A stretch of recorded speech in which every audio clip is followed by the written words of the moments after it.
All right. Good morning, everyone. I am President of Voters Not Politicians. Welcome. Which is a of people across our. Nancy Wang, who's been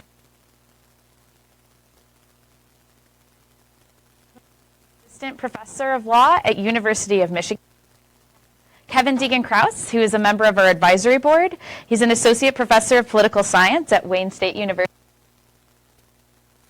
who is our outreach chair, and who is an assistant professor of public administration and the director of the Masters of Public Administration program at Grand Valley State University.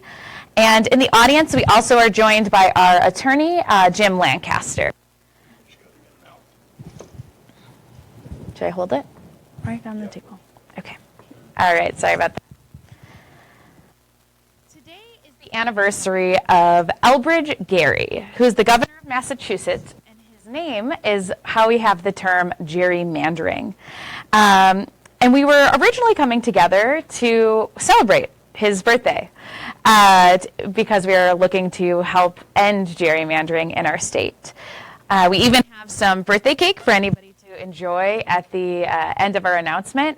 But unfortunately, our excitement is muted because of an unexpected kind of turn of events. We have over 2,000 people who have been prepared and who are ready to go and start circulating petitions in Michigan. But we have a roadblock that has been put in front of us because of the state. We submitted our petition language to the State of Elections Office for an as-to-form approval process. It's very standard. We submitted this on June 28th. That was 19 days ago. On June 29th, our attorney confirmed with the Elections Office that they had all the information that they needed in order to process and review our petition. They're looking for standard approval to make sure that our petition is in line with the administrative pieces of what is needed. Once that review is complete, we plan to submit our formal printed proofs of the petition for action by the Board of State Canvassers. This is the standard process that the staff and Secretary of State recommend that petitions follow. We were told in an email from the Elections Office that it strives to review petitions within 24 hours, and we have had regular feedback with them for months up until we finalized our language and turned it in, and then it was radio silence. From the Secretary of State website, it appears most petitions have received full staff review and Board of Canvassers approval within 2 to 10 days. It is already 19 days for our proposal. Nearly 3 weeks later, there is still no action on our proposal. I spoke briefly with the new state elections director on Friday after a somewhat alarming email that we received, indicating that there was no date for when we would have feedback. She told me she could not project when that would happen or when they would get to our petition, but it could be weeks or even months before they could get around to it. The review of the petition by the State Board of Canvassers is not mandatory, but it is considered prudent. We respected the process, even though it meant delaying the beginning of signature collection well into the summer. This is an unprecedented delay, and it is simply not acceptable. Unlike most petition drives, we are unpaid. We are volunteers collecting signatures.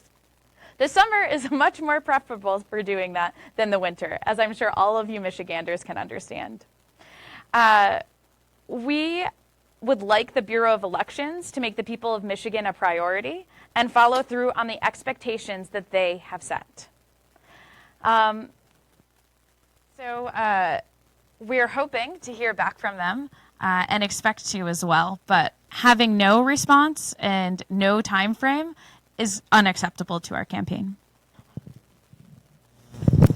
So we were originally here to celebrate the birthday of Elbridge Gerry, who, when he was governor of Massachusetts in 1812, gave his name, somewhat reluctantly, to the practice of gerrymandering, the practice of rigging elections, and by manipulating district maps. He gave his name, he didn't give the pronunciation. So we call Elbridge Gerry, but we call it gerrymandering. Elbridge Gerry, by the way, certainly knew a thing or two about political manipulation. Sometimes he engaged in it, sometimes he was the victim of it, but he would understand the stuff that Katie was just talking about. In 1812, he got from his state legislature a set of district election maps with bizarre shapes, shapes that were designed for the advantage of one political party, his own. He didn't like them. He wrote to his son-in-law that he found them highly disagreeable, but he signed them anyway. 200 years later, the kinds of decisions made by Gary to accept an unfair system for political advantage are still being made. And they're being made even stronger. They're being made with even more technology and more manipulation. And what that means is that voters don't vote because they see that their vote doesn't matter, and politicians, even those with really low approval ratings, keep getting reelected. Why do they keep getting reelected? For among a number of reasons, but one of them is that they design the maps that keep getting them reelected in the first place. So this leaves us with unresponsive government. It's not unlike the unresponsiveness that Katie was just talking about, but it's time to end that. And this group is here, and thousands of volunteers are ready around the state to start that process by getting something on the ballot in 2018, because it's time that voters choose their politicians and not the other way around.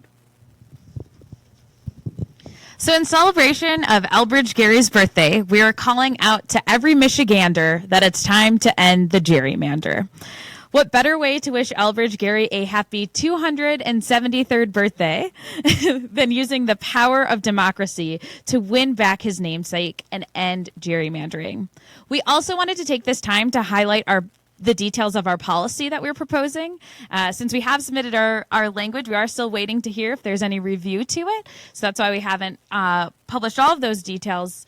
But we would love to help explain how this policy was crafted and also all of the details that help make it a beautiful solution for our state. So we're for and by the people, and instead of letting private interests design our proposal, what we did at Voters Not Politicians was just the opposite. We sought out public opinion across the state, and to do so, we held over 30 town hall meetings across the state. So anyone who's watching on Facebook, if you went to one of those, hello and thank you. Also, during those town hall meetings, we reached over 3,000 people, and we gathered extensive feedback on what fair redistricting reform would look like.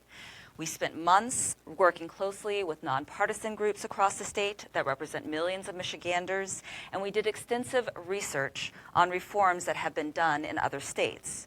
So our policy was crafted with the intention and the care through thousands of hours of donated legal research, drafting from legal experts from some of the top attorneys. We also had experts review our proposal, including soliciting legal advice from former Michigan Supreme Court Justice Chief Michael Kavanaugh. So as the chair of the policy committee for Voters Not Politicians, I just want to express my deep gratitude and how proud I am of this policy and all of the many hours of work that went into crafting it. During the Q&A, I'm happy to answer any questions about the policy specifics, but in broad strokes, what our policy does is first, it puts the power of redistricting back into the hands of the voters, not politicians. So under our policy, any registered Michigan voter could serve, with the critical exception of political insiders who stand to benefit from passing certain maps. So political insiders are disqualified. We provide maximum transparency to the process, which stands in direct contrast to what is happening now, where you have consultants and experts in back rooms who are drawing the maps for the voters. Here, the Independent Redistricting Commission would have to conduct all of its business in open meetings. All of its records would be public records. And it would have to explain its reasoning for adopting any proposed and then final maps. And then finally, we have protected the commission so that it is truly independent from all of the branches of government. So that means that we have provisions in there that protect it from having the Michigan Supreme Court draw the maps by default, as well as protecting the commission from executive as well as legislative interference.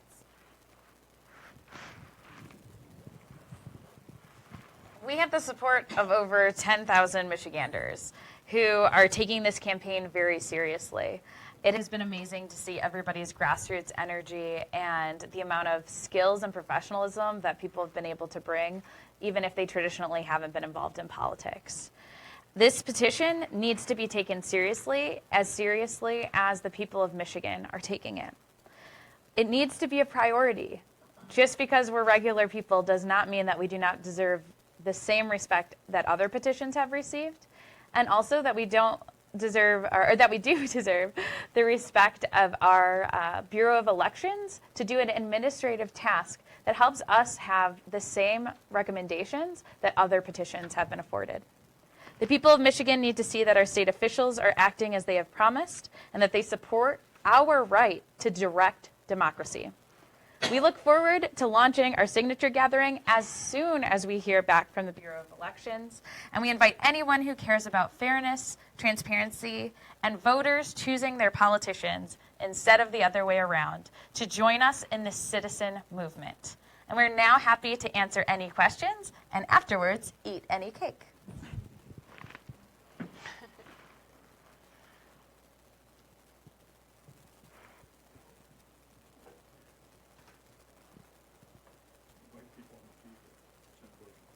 We do have some questions on our Facebook Live feed. One question is from Lori. She says, this plot from the state is outrageous. Please let us know what we, the voting residents of Michigan, can do. So the question was wondering what people of the state can do. We will have some resources on our website very shortly that'll help you show your support for this petition and to show that you would like the state to make it a priority. We will have a clock, actually, counting down so that you can see, or counting up, I guess, so we can see how long it's taking our government to be responsive to this process. Also, I think the Bureau of Elections is the organization that is helping whose responsibility it is to help with this process moving forward. So that's another good resource to reach out to. Volunteering, donating, signing up as a member.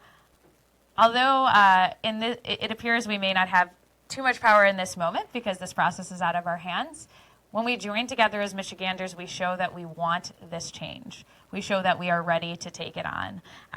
Although we are burning away our summer days so that we'll have to go into the winter, we have 180 days to gather these signatures, and I will walk through the snow with you. So that, I would say, is one of the best ways going forward. Diana on our Facebook feed asks, can you please define political insiders?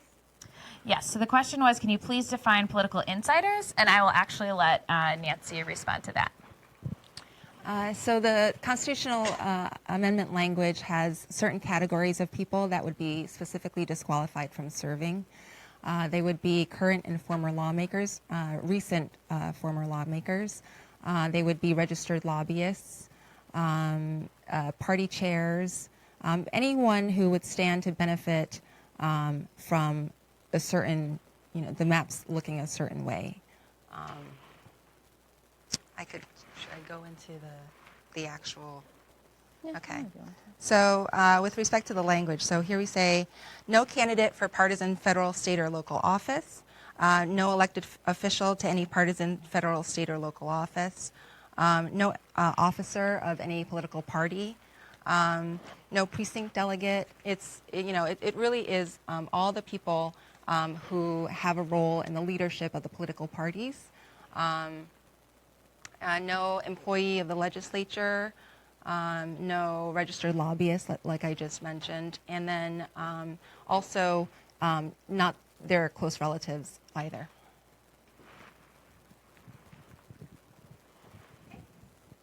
We have another question on Facebook. Lori asks, if this passes, will districts be redrawn in time for the 2020 election?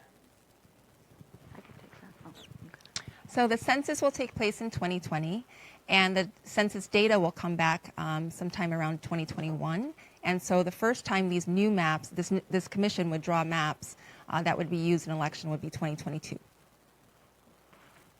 I just want to add that also, once we add this to the Constitution, it's not only that election, but it's every election after that until somebody else changes it, that we will now have a fair system that protects the will of the people instead of letting political parties manipulate these lines.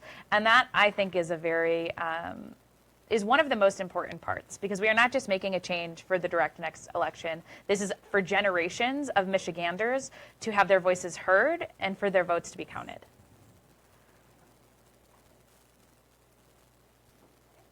We have another question from Facebook. Has the Bureau given a reason for this delay? Has the transition of election directors played a role? So the question was, has the Bureau of Elections provided a reason for this delay? And I'm going to actually let our lawyer, attorney Jim Lancaster, respond to those communications. Yes, thank you. The reason that we were given is that apparently we've been kind of put on the back burner because of other pressing matters. And this is a development that occurred recently. It surprised us. It came out of left field, sort of. We've been talking to them for the last 2 months about the fact that this proposal was going to be submitted. It's very disappointing, but that's really the reason we've been given. We haven't been given a lot of details about what exactly the delay will entail. We have been not given any sort of time frame as to when the final review of our proposal will occur. So we were really left in limbo. It puts us in a very, very difficult situation because we're ready to go. We've had a large legal team review this proposal. We feel very confident that it's very solid, that there should be no legal issues involved here that would prohibit it from getting on the ballot. We're very confident about that, but we have this process that the state publishes and encourages everyone who puts together any kind of initiative, whether it be a constitutional amendment or initiated law. It's a process that they've put together to help make sure that no one who wants to put something on the ballot runs afoul of any of the technical details of the election law. Now, for some reason, our proposal is now being delayed, and we've really been given no reason other than the fact that they're too busy. That really is what it comes down to. People online have now seen our guest. So, this is our Michigander, our mascot, where we are calling every Michigander, it's time to end the gerrymander. This being an initiative for and by the people, we want to make it so that everybody can really take pride in our state and make this a civic duty again. I think one of the most exciting parts is that we are taking a process that we've previously been locked out of, and we're making it so that all of us can come together to create a fair system. So once we do have petitions, keep an eye out for our gander. You can take a photo with it and use hashtag #CountMIVote or Voters Not Politicians and find it. And then also our cake is over there too, with our tribute to Gary trying to win his namesake back.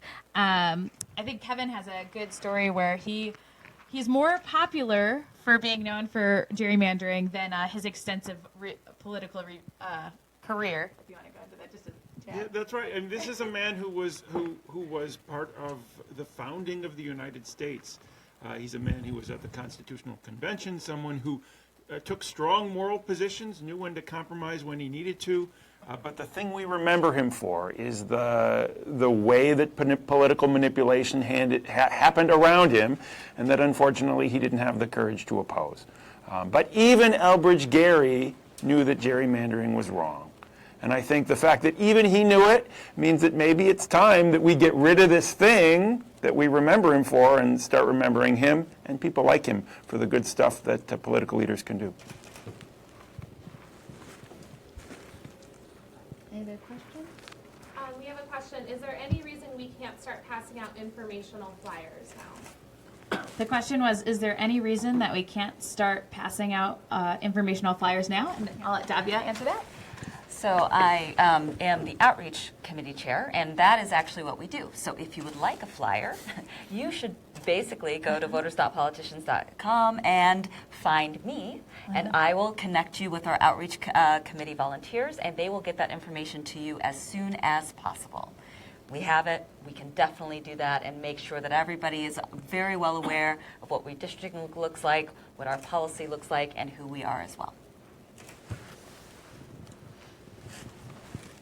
So we're getting a lot of questions on Facebook about how our supporters and volunteers can help add pressure to get some answers and recommendations on our policy. Are there any specific people that they should contact, or will we relay that information later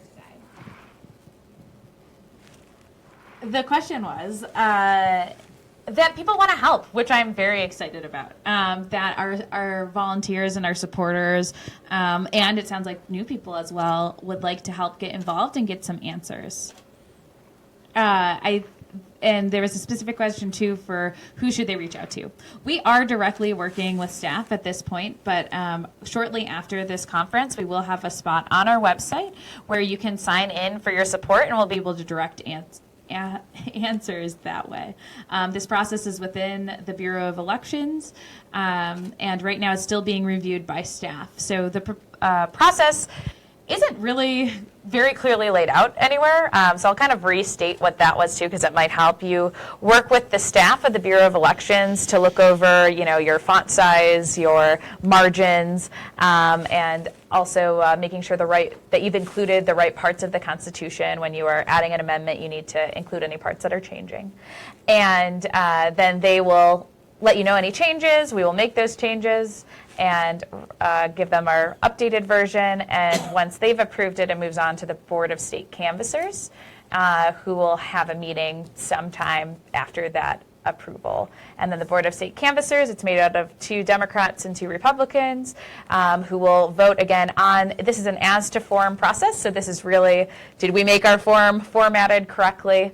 They will vote on that, and then we will be able to start our petition. So like I mentioned, please join us online, and we're really hoping that the Secretary of State and that office will be able to make us a priority.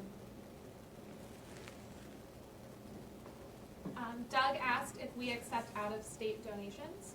The question was, do we accept out-of-state donations? If you are a person and not an organization, why, yes, we do.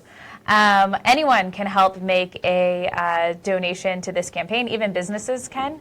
No foreign governments, please. We can take money from casinos, I think, randomly Michigan ones.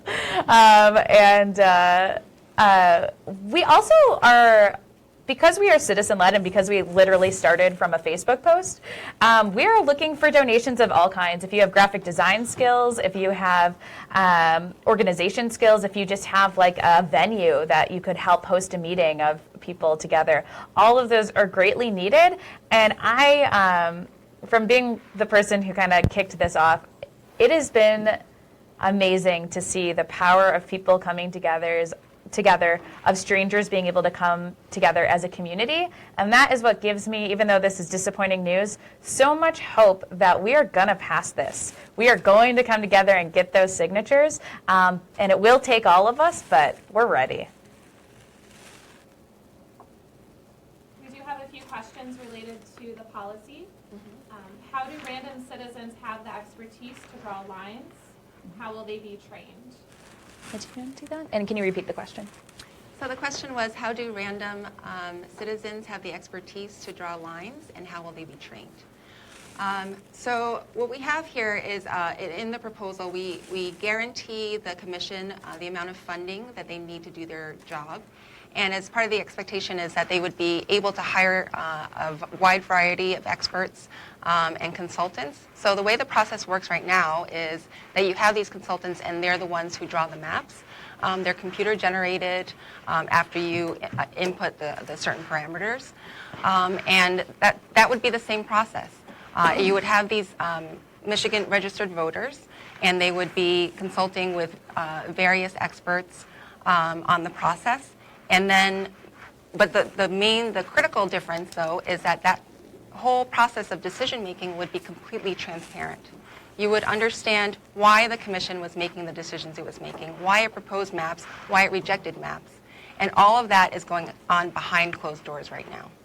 And what we found with existing independent commissions in other states is that people really take their jobs seriously. They take the time, and we've given them the funds so that they can educate themselves on this task.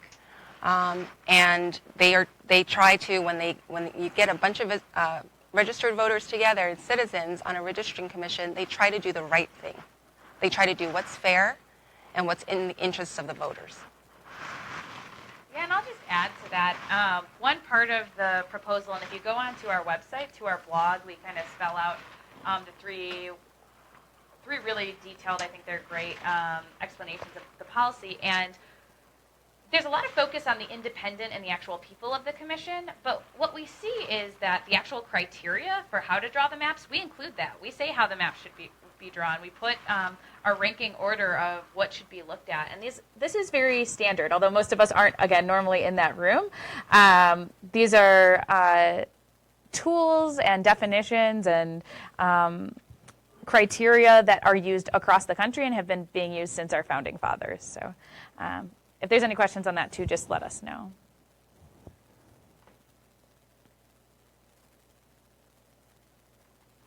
Any other questions? All right, so I don't think there's any other questions. I'm just going to let everybody maybe have one last word, and then please feel free to keep commenting on our Facebook post. We promise to keep everybody updated, and we appreciate the support too. We're very, very excited for that. So, Right, I just want to echo that and say thank you so much for tuning in. Thanks for being involved, and we are ready, and we are confident that this is going to win and change the state of elections in Michigan. Thank you. So in some ways, the gift we're giving Elbridge Gary is to take back his name from something that he doesn't really deserve and probably wouldn't even want to know carried down for 200 years in his name. But it's a much bigger gift to the people of Michigan and really to the people of the United States to make sure that one of those basic powers that we have, one of the ones that's often overlooked, the power to draw lines, that power has the same checks and balances applied to it that everything else does. And if there's anything that the founders would have appreciated, it was to put those checks and balances on the power that gets abused. We as people have a chance to do that as soon as we're allowed to do it. And finally, for all of those that are listening, that are wanting to be involved in the campaign, again, go to our website. If you're interested in doing outreach, if you're interested in helping us with circulating petitions, if you're interested in helping us with getting the word out to your friends and your neighbors, don't forget to go to Voters Not Politicians and sign up today. Thanks so much for listening. yeah, you can go directly to vnp.vote, and we hope all of you join us today in celebrating Elbridge Gary's 273rd birthday by helping end gerrymandering in Michigan.